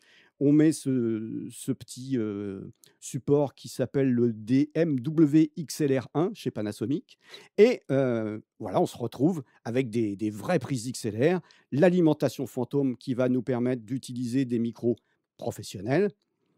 Et puis, qu'est-ce qu'il y avait d'autre de... Bon, Et il y puis, a ah oui, les les réglages du réglages. gain, filtre, Voilà. voilà, des petites Voilà. Donc tout bricoles ça, comme ça. on retrouve des vraies molettes et donc ça, c'est le confort et on se retrouve comme si on avait une caméra. Donc ça, c'est chez Panasonic. Après, chez Sony, pour équiper la gamme Alpha, là dont vous parliez, l'Alpha 7 et tout ça, ça s'appelle le XLR K3M. Donc ça existe aussi. Ok. Même principe. Donc vous connectez le support XLR sur la prise accessoire et le son est véhiculé en numérique directement dans le C'est boîtier. ça. C'est-à-dire, Donc ça, c'est ce bien. qu'il faut bien préciser, c'est que tous ces constructeurs, là, Panasonic et Sony, au moment où ils ont développé leur nouveau système, ils ont introduit ce qu'on appelait les hot shoes, où Voilà. finalement la griffe porte-accessoire n'était plus conçue uniquement pour y brancher un flash et simplement faire une synchronisation de déclenchement, mais était une connectique à part entière qui permet de faire passer beaucoup de choses, notamment du son. Exactement. Et Et Sony va alors plus pour loin avec un signal numérique d'ailleurs. Ils ont sorti des micros dédiés. Mais là, c'est encore autre chose. voilà, donc il y a ça et je voulais terminer le panorama, hein, parce qu'il y a peut-être des gens qui nous écoutent qui ont d'autres boîtiers. Avec chez Tascam, vous avez un module qui s'appelle le XLR 2D et il a été développé en collaboration avec Canon, Fuji et Nikon. Et donc, l'idée, c'est le même principe. Donc, il y a une version Canon, il y a une version Fuji, je crois. Et puis, il y a une dernière version qui est compatible, qui a été faite pour Nikon, parce que Nikon, apparemment, ils n'ont pas encore ce système de hot shoot, de ce que j'ai compris.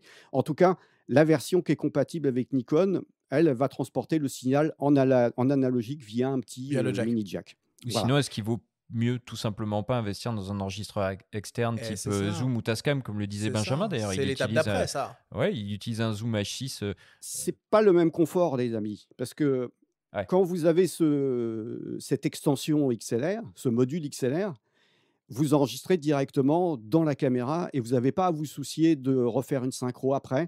Vous Ah, n'avez c'est pas à vrai. vous soucier d'allumer de boîtier. C'est ça aussi.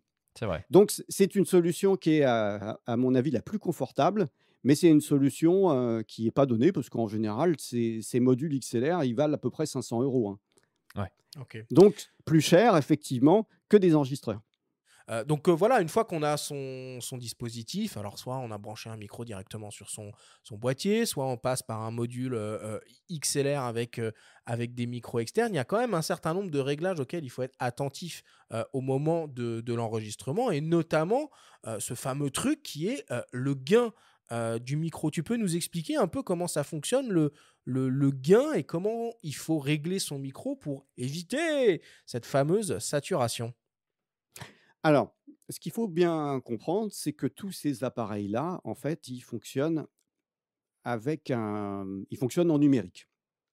Donc, ça veut dire qu'ils ont une échelle de, si on regarde en général, enfin, il y a plusieurs cas de figure d'ailleurs, parce qu'il y a des appareils photo qui ont que un niveau d'entrée automatique, auquel cas on peut rien faire. Mais il faut dire que la plupart du temps, aujourd'hui, sur les boîtiers, vous avez un niveau qui peut être réglé manuel. Donc, il faut. Alors moi, ce que je suggère souvent, et c'est ce que font finalement beaucoup de ce qu'on appelle les JRI, journalistes, reporters d'images, donc ou caméramans qui sont sur les reportages. Souvent, ce qu'ils font, c'est quand ils ont deux pistes, ils utilisent le micro caméra sur une piste et ils se gardent l'autre piste pour les interviews. Et là, ils vont en général utiliser un système de micro sans fil, que ce soit un micro main ou un micro cravate. Alors, qu'est-ce qu'ils font après? Comment ils règlent? En général, pour les ambiances, ils ne s'embêtent pas. Ils mettent le niveau en automatique, ce qui leur permet de... Ok. Voilà, ils sont sûrs qu'il y a du son, que le niveau sera à peu près correct. Bon, il peut y avoir des artefacts avec le niveau automatique, mais bon, comme vous le disiez tout à l'heure, ils sont tout seuls, on doit se concentrer sur beaucoup de Ouais, choses. puis c'est des choses qu'on peut éventuellement rattraper en post-production, quoi, Voilà, pour le coup. donc souvent, je remarque que les gens qui bossent seuls, ils font ça. Donc, niveau automatique pour les ambiances, souvent, et comme ça, ils sont pleinement concentrés sur leur plan de coupe. Et Mais puis, quand vient... idéalement, tu gardes un œil sur les vumètres alors. Enfin, tu regardes sur l'enregistrement du son, les niveaux. tu vérifies que ça fonctionne, c'est bien de mettre un casque, mais ça, c'est pour la partie ambiance, hein. Ouais. Ouais. Pour les voix, il Hein, faut on être est un peu d'accord. plus attentif, quand même. Voilà, quand on arrive aux voix, la plupart du temps, les caméramans sérieux, d'abord, ils écoutent, ils mettent un casque pour écouter ce qui se passe, et ils se mettent en mode manuel.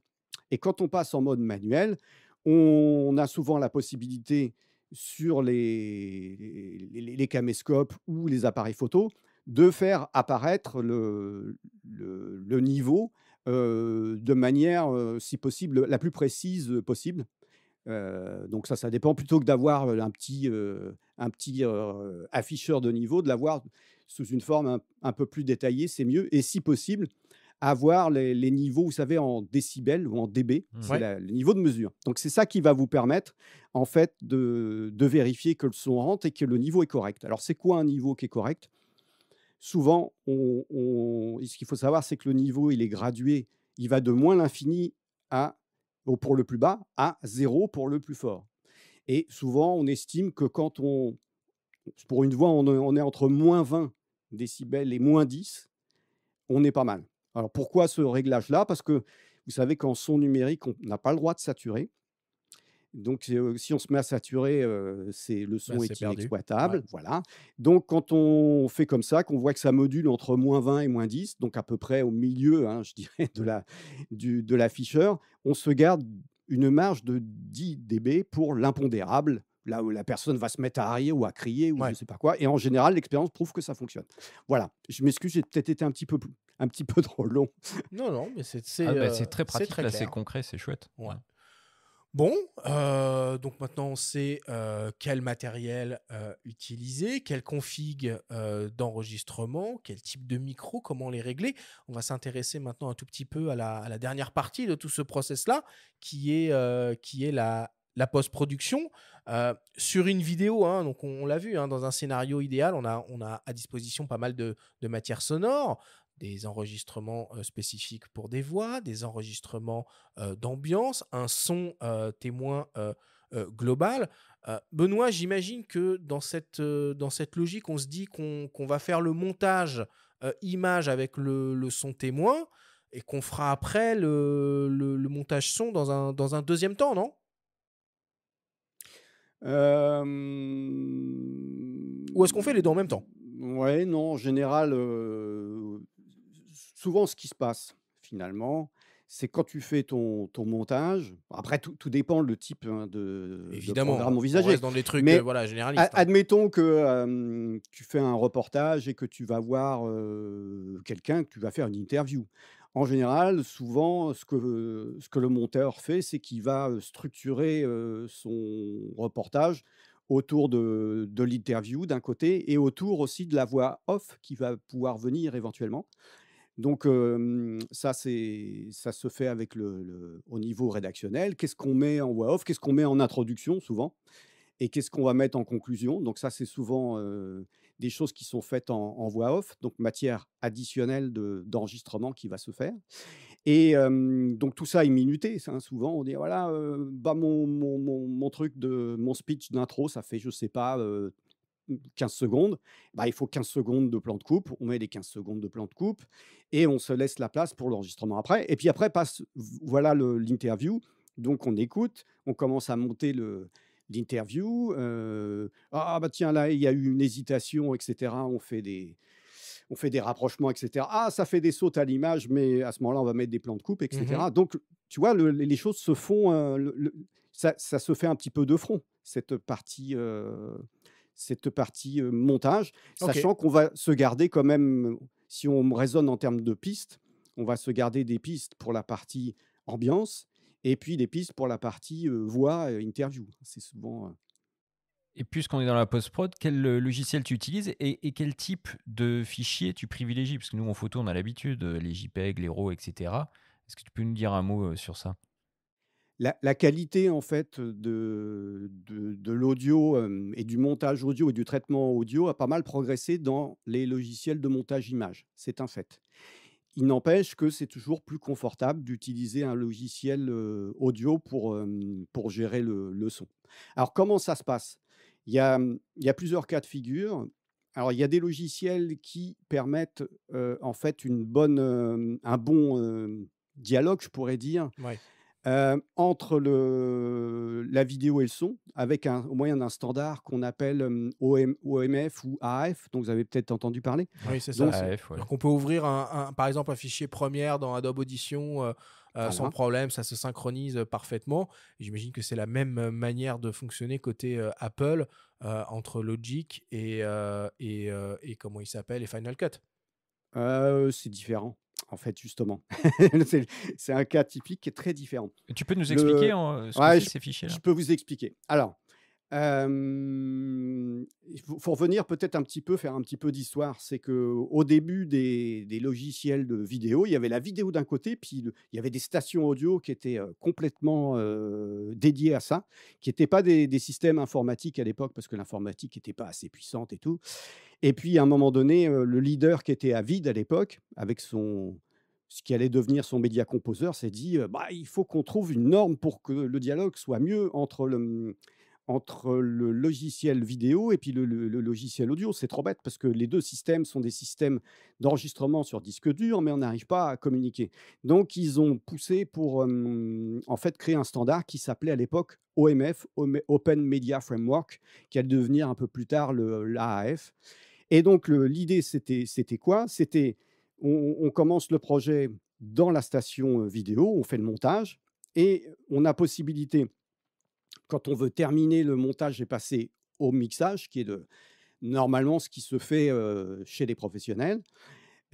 Donc au moment du mixage et de l'enregistrement, des voix off et cetera, alors qu'est-ce que l'on fait? Le monteur son fait un export OMF qui va permettre d'exporter toutes les pistes son de manière indépendante et éventuellement permettre dans le logiciel audio de récupérer donc tous les plans de coupe avec possibilité, ce qu'on appelle les poignées, c'est-à-dire possibilité de revenir sur chaque point de coupe et pouvoir ajuster en gardant un petit peu de matière autour du plan de coupe, c'est-à-dire 2 secondes, 3 secondes, 10 secondes. Vous voyez, est-ce que c'est clair ce que je dis? Ah bah Vous c'est très comprenez un clair, petit c'est peu? comme un Ouais, fichier PSD ou TIFF en photo d'accord. finalement. Ouais. Ah ouais. Donc ça, c'est historiquement, c'est ça. Et aujourd'hui, il faut savoir que Avid avec le Media Composer, Premiere avec, enfin Adobe avec Premiere Pro et puis, quel est l'autre que j'oublie tout le temps? Hormis le cas Apple, parce que le cas Apple justement n'est pas DaVinci. compatible. DaVinci, Resolve, ces 3 logiciels-là, utilisent et savent, donc exploiter, faire des exports et des imports donc au format, AAF ou MF. Donc ça fonctionne. Parfait. Alors, pour terminer, dans certains cas, les enregistrements qu'on peut faire sur le terrain ne suffisent pas. Et on a besoin en post-production, alors soit d'ajouter des musiques d'ambiance, des effets sonores spécifiques, ou même, dans certains cas, de complètement recréer l'ambiance sonore de la prise de vue. On écoute de nouveau l'audio-naturaliste et artiste sonore Marc Namblard nous expliquer finalement la part des choses qui doivent être réalisées au moment du tournage et celles qui peuvent être réalisées en post-production. Alors le plus souvent, la part de la prise de son sur le terrain est malheureusement trop réduite, limitée dans le meilleur des cas à des enregistrements témoins, donc réalisés par les cadreurs, qui serviront de référence en post-production pour reconstruire les ambiances sonores à partir d'enregistrements piochés dans des banques sonores généralistes et de qualité inégale. Mais comme il est difficile de trouver des enregistrements qui correspondent précisément au milieu, au paysage et surtout aux situations filmées, eh bien le résultat est souvent assez décevant et malheureusement c'est quelque chose qu'on rencontre trop souvent dans le milieu du documentaire. Alors heureusement, certaines productions se donnent quand même les moyens de sortir de ce schéma en engageant tout d'abord un preneur de son sur le tournage, quelqu'un dont c'est le métier, et en acquérant des enregistrements complémentaires en post-production, des enregistrements réalisés par des spécialistes qui apportent leur expertise et qui sélectionnent minutieusement des sons dans leur bibliothèque en faisant en sorte qu'ils correspondent au milieu, au paysage et aux situations filmées. Alors selon moi, la part de la prise de son sur le terrain doit être au moins égale à la part du travail sonore réalisé en post-production. Ça, c'est un petit peu, voilà, ça devrait être une règle, parce qu'il s'agit de 2 phases différentes, mais très complémentaires. Par ailleurs, je ne pense pas qu'il soit vraiment utile de se constituer une banque de sons très en amont dans le projet, avant le tournage, en se disant, voilà, on va réunir plein d'ambiances, de sons, et puis on piochera dedans ensuite. Bon, les situations sont tellement variées qu'il est difficile, la plupart du temps, de les anticiper de cette manière. Donc il est préférable, selon moi, de s'appuyer sur l'expérience du tournage, hein, pour bien identifier ensuite les besoins. Et à ce moment-là, donc un petit peu en amont de la phase de post-production, mais après le tournage, donc, on se constitue une sonothèque qui sera donc du coup déjà orientée et qui correspondra plus précisément aux besoins du projet. L'idéal étant de faire évidemment appel à des spécialistes qui apporteront donc leur expertise. Alors une fois de plus, hein, c'est très intéressant ce qui nous raconte Marc, bon, très spécialisé, bien entendu. Benoît, si on se met un peu à une autre échelle, il existe du coup des endroits où on peut trouver des ambiances sonores pour habiller ces vidéos relativement simplement et peut-être pas trop cher. Oui, oui, bien sûr, bah, ça existe depuis, quelques années, maintenant. Alors, au départ, ce qu'on appelle ces sonothèques existaient, sous forme de CD, Ok. et puis après livrés sous forme de disque dur et puis, aujourd'hui, on trouve aussi des tas d'alternatives, en ligne. Voire, souvent, ces ambiances et ces bruitages peuvent soit être trouvés sur des sites spécialisés, soit ils peuvent être, disponibles sur des sociétés qui se sont spécialisées aussi sur les images, les séquences, et cetera. Tout ce qui est stock, en fait. Donc les musiques, tout ça, donc on peut citer par exemple, Pond5 qui est, Ouais, bien sûr, un peu qui est un incontournable. voilà, donc sur abonnement souvent ou pas, enfin ça après ça dépend, et cetera. Donc, il y a cette possibilité-là et puis mais moi j'avoue que je suis assez attaché, je suis un peu old school sans doute, donc, j'aime bien avoir des CD aussi et parmi les CD, je trouve que finalement, il y a une collection dont on peut encore faire l'acquisition, je pense, qui est celle de Radio France, enfin qui était en tout cas publiée par Radio France à l'époque. Bon, qui est un petit peu vieillotte maintenant, mais il y avait 4 CD qui permettent, d'avoir déjà, finalement, pas mal d'ambiance et de son sol qui peuvent, encore dépanner aujourd'hui. Je sais que c'est encore utilisé. Et puis après, il y a des tas d'éditeurs qui sont aussi spécialisés là-dedans et donc que les monteurs son, connaissent et qu'on peut aussi, utiliser. Sollicité au besoin. Puis une dimension très créative aussi dans la recherche de son. La marque Très difficile. en parle, mais il m'avait raconté comment il allait parfois dans des endroits où il y avait de la glace, donc certaines destinations, enregistrer les sons de cristaux de glace ou de craquements qui allaient après être utilisés par certains artistes dans des albums musicaux. Et là, Donc on en revient un c'est peu fascinant, quoi. à ce qu'on racontait la semaine dernière sur le métier d'iconographe. Ouais, Toute la question, c'est l'indexation, le référencement et exactement. l'utilisation des mots-clés Et où il l'archivage. faut, entre guillemets, se mettre dans la tête de l'utilisateur final sur le type de mots-clés qui pourrait être amené Ah, à complètement. utiliser pour tomber sur le bon son, quoi. Il y a des utilisations parfaitement improbables, hein. Donc Ouais. c'est important Oui, ça. à mon avis, c'est pas, enfin même sémantiquement tout ça, quand on rentre vraiment dans des choses, créatives, des fois c'est impossible de prévoir quoi, Ouais. de se dire que je sais pas tel bruit va servir en fait pour faire une transition ou tel autre va servir pour, voilà l'intro d'un album, et cetera. Après c'est vraiment, étonnant, hein, des fois quand enfin moi je sais que j'avais discuté avec les sound designers de Star Wars et c'est incroyable, quoi. Mais bon, c'est un autre débat, une autre émission, j'imagine. Non, mais ça ferait une émission sympa, ça, avec les sound designers de Star Wars. Ça peut Tu être intéressant. m'étonnes, tu m'étonnes. Bon, écoutez, Benoît, Benjamin, on va terminer là-dessus. Merci Benoît bah, pour tous les éclairages que tu nous as offerts au cours de ce grand débat. On passe à la suite et on attaque le débrief.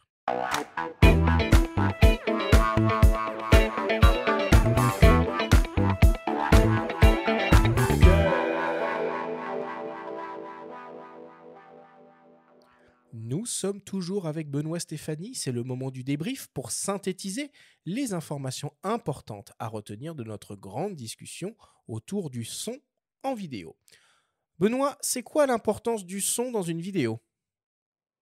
Ah ah! Parce que je vois qu'on est un petit peu allé dans tous les sens, donc effectivement, il faut être un peu synthétique. C'est le but de cette Ta, ta, petite ta. bulle à la finale, ouais. Bah, l'importance du son dans une vidéo, c'est de la rendre la plus agréable possible, pour les auditeurs, pour le public.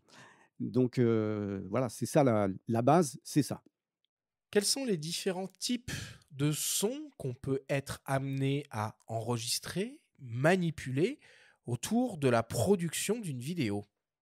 Alors, moi, je distingue 2 types de sons. D'un côté, ce qu'on va appeler les sons d'ambiance, qui vont en général aller de pair avec les plans de coupe, et d'un autre côté, on va dire les interviews ou les voix, on va dire, voilà, qui en général sont des interviews ou des scènes de vie, et où il est important que les voix soient le plus intelligibles possible. Comment on fait pour gérer de manière la plus simple possible le son et l'image? On a donc toujours, si on prend ces 2 cas de figure, vous avez vos sons d'ambiance, vous tracassez pas trop, je dirais. Là, vous pouvez éventuellement, sauf en cas d'enregistrement de musique, mais sinon, vous pouvez utiliser, enfin moi, c'est souvent ce qui est fait, hein, utiliser le système de gestion automatique du son, niveau automatique pour les sons d'ambiance. Donc l'autre aspect du son, en fait, c'est les sons de voix parlée pour les interviews, et là, il est de bon ton de passer à ce moment-là en mode manuel. Donc d'avoir son afficheur de niveau présent et de faire, et puis aussi de mettre le casque pour Ouais, vérifier. ça Parce c'est que essentiel. on peut avoir, un niveau qui est correct, hein, je rappelle, à peu près entre -20 et -10 dB sur l'afficheur. En général, ça c'est un niveau qui est correct et qui sera tout à fait exploitable ensuite en post-production. Mais parfois, ça module très bien, mais si on met le casque, on s'aperçoit que finalement, c'est moins bien parce qu'on est dans un environnement qui est bruyant. Il y a un bus qui vient d'arriver qui a complètement masqué l'interview alors que les niveaux semblaient corrects, ou que, finalement, il y a des bruits du vent, qui vont aussi masquer, et on va se retrouver avec des problèmes d'intelligibilité. Et petite chose aussi qu'il faut dire, c'est que souvent l'électronique qui est dédiée en fait au casque n'est pas toujours d'une qualité, suffisante. C'est un peu dur de bien entendre. Et on n'a pas parlé aussi d'autre chose, c'est l'importance d'avoir un casque, adapté, au fait, au tournage. Tu veux dire pas Mais de simple écouteur de smartphone, mais un vrai casque, isolant? ah bah, il existe des petits, écouteurs maintenant qui peuvent être, performants, hein, donc Des intra-auriculaires, ça suffirait, ouais? c'est à chacun de trouver, à mon avis, le bon compromis, sachant il y a une référence quand même dans le domaine, filaire, et casque traditionnel, qui est le Sennheiser HD, 25. Hem, Pourquoi? Parce que dans sa version, initiale, parce qu'il y a plusieurs versions, mais dans sa version initiale, vous avez, un seul, câble, il est de dimension, correcte, il isole bien, et vous avez la possibilité de décoller une oreille pour rester en contact avec la personne que vous allez interviewer, par exemple. Donc, et il est solide aussi, donc tout ça fait que c'est devenu un standard. Il est solide, il est léger, donc voilà. Mais encore une fois, vous pouvez aussi, tenter votre chance avec des petits écouteurs intra-auriculaires ou pas, plein de choses possibles. Quel type de micro et d'accessoires, pour compléter ce que tu viens de dire, on est amené à utiliser en vidéo en extérieur? Alors, en extérieur, il faut, absolument, à mon avis, un micro qu'on va appeler le micro cam, qui va servir pour les ambiances, et d'un autre côté, un dispositif de micro qui va servir pour les interviews. Alors, c'est souvent, par commodité, un système de micro sans fil, qui pourra être un micro, ce qu'on appelle un micro-main, qu'on va tenir, ou que l'interviewé va tenir, dans sa main, ou un système, on appelle souvent micro, cravate, micro, lavalier, qu'on va aller pincer et qui va se trouver donc, sur la personne qui est interviewée. C'est lequel le plus fiable en extérieur? Parce que c'est vrai qu'on n'en a pas parlé, mais le micro-main a l'air plus sûr. Est-ce que c'est vrai? Alors, là, on rentre dans quelque chose dont on n'a pas beaucoup parlé, c'est l'isolement, en fait, du sujet, Des ou bruits ambiants? voilà, l'isolement de la source.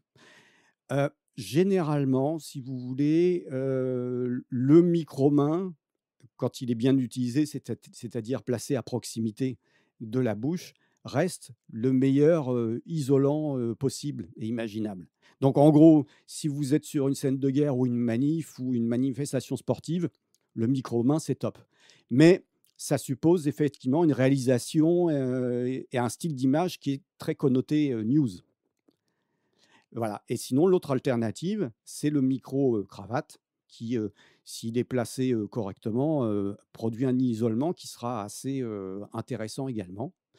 Et enfin, on peut quand même, en dépannage, et certains youtubeurs ne s'en privent pas, utiliser le micro qu'on a appelé le micro caméra qui est placé sur le boîtier comme d'un micro pour réaliser des interviews. Mais il faut à ce moment-là 2 choses. D'une part, que le bruit ambiant soit très faible et contrôlé, et d'autre part, que la distance du sujet reste raisonnable, c'est-à-dire autour d'1 mètre, 1,20 m, pas plus, quoi.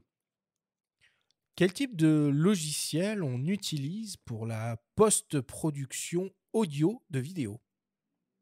Alors c'est vrai que ça, on n'en a pas beaucoup parlé. Alors le standard professionnel, ça reste le Pro Tools, qui est aujourd'hui, depuis pas mal d'années, donc qui a été racheté par Avid, donc la division audio de chez Avid. Donc ça, c'est le standard pro. Après, tout logiciel, je dirais, qui peut faire du multipliste et qui soit compatible avec le fameux standard OMF AAF, AAF, pardon. Donc je reprends ça. Après, je dirais que tout logiciel qui est capable de faire du multipiste et qui est compatible avec le standard OMF AAF peut être utilisé. Mais je vois par exemple que Reaper, qui est une plateforme de choix et bien connue des gens qui font du podcast, ne possède pas cette option. Donc finalement, ça limite un petit peu les alternatives. Merci beaucoup, Benoît, pour toutes ces explications.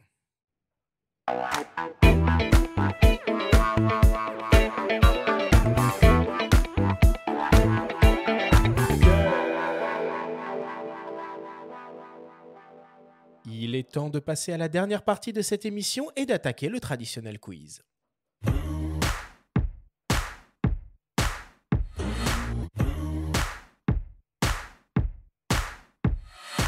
Benoît, le principe du quiz est très simple. Nous avons reçu des questions de la part de nos auditeurs qu'ils t'ont posées via notre compte Instagram, en lien ou non avec le sujet de cette émission. Nous en avons sélectionné quelques-unes et tu vas avoir seulement 30 secondes et pas une de plus pour tenter d'y répondre le plus clairement possible. Benoît, as-tu bien compris la consigne ? Tadadada, j'ai le max de pression, hein. Alors c'est parti. Première question qui nous vient d'un dénommé Xavier. Souvent, le son qui sort de mes micro-cravates est très faible. Comment bien installer et régler un micro-cravate ? Alors, il faut que la distance soit bonne. C'est-à-dire, en général, on estime qu'au niveau du plexus, c'est pas mal. Et après, il faut veiller à ce que le micro soit bien isolé de tous les systèmes de frottement.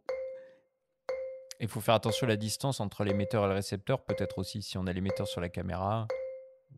Oui, bon, alors, généralement, la distance, quand on est en situation d'interview, n'est pas un problème. Oui, c'est ça, c'est-à-dire que ça porte suffisamment loin pour que ça ne soit pas, Voilà. pas vraiment un sujet. Ça marche, merci. Deuxième question qui nous vient d'une dénommée Clara. Comment être sûr que le niveau sonore d'une vidéo est dans la norme ? Alors, aujourd'hui, vous avez peut-être entendu parler d'une nouvelle mesure qui s'appelle le loudness, ou d'une norme qui s'appelle Pas du tout. le BU moi, oui. 128. Oui, mais Et- explique du coup. Ah, en 30 secondes, mes amis, ça va puis être t'en très reste que compliqué. 15 maintenant. Alors, c'est on va challenge. dire... Bref, tâchez d'utiliser un système de mesure de loudness. Il en existe des gratuits, comme YouLean, je crois, qui existe, mais plein d'autres. Ah bah vas-y, t'as du Allez, rab. termine, En quoi ça Ah, consiste? là, vous êtes dur. Ouais, en plus, vous m'avez, si je devais... Ah, c'est pas évident, là. C'est un peu compliqué. En gros, le loudness, c'est une mesure statistique d'un programme, du niveau d'un programme audio, on va dire ça comme ça. Et en fonction de la situation où vous êtes, du type de programme, vous avez des références, des mesures de loudness. Donc, en fait, le loudness, qu'est-ce que ça fait? Ça fait plein de choses, mais ça va mesurer le niveau moyen, on va dire, de votre programme. Et pour être dans les clous, voilà, quand on veut passer à la télé, par exemple, il faut être à moins 23 en unité de mesure loudness. Je ne rentrerai pas plus dans les détails. Sur YouTube, ça peut Les être gens- un autre niveau. Au moins, on sait ce que c'est le loudness. Merci. Voilà, chez Apple Music, ça peut être autre chose. Donc, voilà, tapez loudness dans un moteur de recherche. Et je vous souhaite bon courage sur ce sujet-là, que j'ai beaucoup tapé dans Google. Allez, troisième question qui nous vient d'un dénommé Marco. Pourquoi une telle différence de prix entre deux micros qui semblent assez similaires? Alors, on pourrait retourner la question, pourquoi des prix aussi différents sur des objectifs qui ont l'air un peu pareils, quoi, finalement, un peu équivalents? Bah, c'est un petit peu la même chose, quoi. Donc, c'est la construction, la qualité de la cellule, la qualité de l'électronique embarquée qui vont faire la différence. Et est-ce que finalement un micro, c'est comme une optique, ça décode peu? Exactement. C'est primordial d'avoir des micros de qualité qui vont... Parfait. Quatrième question qui nous vient d'un dénommé Thierry. Le wave, c'est le raw du son? Non, pas du tout. Il existe... en fait, RAW, ça veut dire sans en-tête, quelque part. Et un fichier WAV, c'est un fichier qui a une en-tête dans son fichier dans lequel on va avoir en fait des tas d'informations sur voilà, est-ce que c'est du 8 bits, du 16 bits, du 24 bits, et quelle fréquence d'échantillonnage, et puis quel jour ça a été tourné, avec quel ingénieur du son, combien de pistes, etc. etc. Et il y a un équivalent alors du RAW dans le son ou pas? Bah, c'est le RAW. En fait, il faut savoir que dans le domaine de l'image ou de la vidéo, vous êtes approprié RAW, mais ça existe aussi dans le son depuis des années. En fait, RAW, ça veut dire que la donnée brute sans en-tête. C'est ça que ça veut dire. Donc, comment dirais-je, ça concerne tout aussi bien des fichiers vidéo qu'audio que photo. Donc, par contre, ce que notre auditeur voulait dire, et il n'a pas forcément tort, c'est que dans un fichier web, souvent le codec utilisé, si ce codec est du type PCM, ça veut dire qu'il n'y a pas de compression ou il n'y a pas de réduction de débit. Donc, on peut comparer. Donc, un web, généralement, s'il est PCM, ça veut dire qu'il n'y a pas de réduction de débit dedans. Donc, c'est un fichier qui aura un son de qualité. Mais il faut se méfier parce qu'il peut y avoir des fichiers web avec d'autres codecs que le PCM. Donc là, on rentre dans un vaste débat. Et ça devient beaucoup plus compliqué. Mais généralement, le web aujourd'hui est synonyme de son non compressé. On va dire ça. Ça marche. Cinquième question qui nous vient de Cindy24. En photo, on parle de bruit ou de grain sur une image. Est-ce qu'on peut parler également de grain dans le domaine du son? Complètement, elle a raison. Et on peut parler de bruit et on peut parler de grain aussi, oui. Sauf que grain va peut-être avoir un sens différent quand on va dire à ce son, il a un grain particulier. Ça veut dire on pourrait dire une couleur ou une esthétique particulière. Mais en tout cas, bruit aussi, oui. Le souffle, c'est du bruit qu'on va retrouver dans l'audio, comme on pourrait le retrouver sur une image, sur un fichier JPEG, qu'on va dire qu'il est bruité, ou même un RAW qui serait bruité. Parfait. Et enfin, pour terminer, dernière question, une question de mes soins, une question qui tue. S'il ne devait rester qu'un micro pour tout capter jusqu'à la fin de ta carrière, ce serait lequel et pourquoi?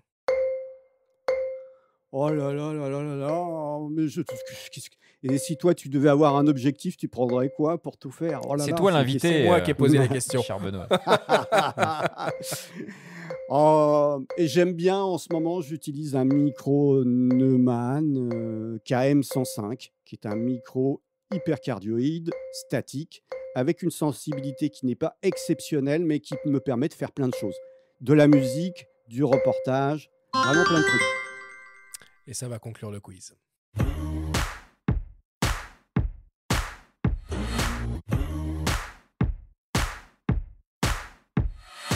Nous voilà désormais à la fin de cette émission. Benoît, merci beaucoup d'être venu à nos micros pour nous partager tout ton savoir. C'était un plaisir de te recevoir. Quelles sont tes actualités en ce moment? J'ai cru comprendre que tu allais bientôt venir à Paris à l'occasion du Satis. Ouais, exactement. Donc le Satis, c'est le 9 et le 10 novembre prochain. Et il se trouve qu'il y a plein de conférences que je vous engage à suivre, ou en tout cas à vérifier sur le site satisexpo.com. Notamment, je pense à ça, une conférence sur comment on écoute du son aujourd'hui en 2022 ou comment on écoute du son chez soi, ou une autre sur la réalisation d'un podcast extraordinaire qui s'appelle Styx, qui est un podcast qui présente l'originalité d'avoir été entièrement tourné en décor réel, avec des moyens très importants. Et pour dire qu'une seule chose, le mixeur s'est retrouvé à un moment donné avec 500 pistes au moment du mixage. J'en dirai pas plus. C'est un podcast français? C'est un podcast français, absolument. Un podcast de fiction disponible sur la plateforme Audible. Et je peux vous dire, j'ai écouté ça. Le format, c'est le binaural. Donc, on écoute ça au casque, on ferme les yeux. Et waouh, ça décoiffe, c'est assez extraordinaire. Donc, grosse production, des enregistrements incroyables, des sons qui tournent autour, un côté complètement immersif. C'est passionnant, c'est addictif, un petit peu comme les séries qu'on peut voir sur Netflix ou autre. Un petit peu comme Faut pas pousser les ISO d'ailleurs. On va binger Styx alors. Ça marche, merci beaucoup Benoît. La semaine prochaine, on va s'intéresser aux boîtiers équipés de capteurs au format APS-C qui reviennent en force sur le marché des hybrides, aussi bien pour un usage photo que vidéo. Nous recevrons pour l'occasion Pierre-Yves May de DxOMark ainsi que Sébastien Marignani de la boutique spécialisée Sélection Photo. Merci à tous de nous avoir écoutés, faites attention à vous, prenez soin de vous et on se retrouve jeudi prochain.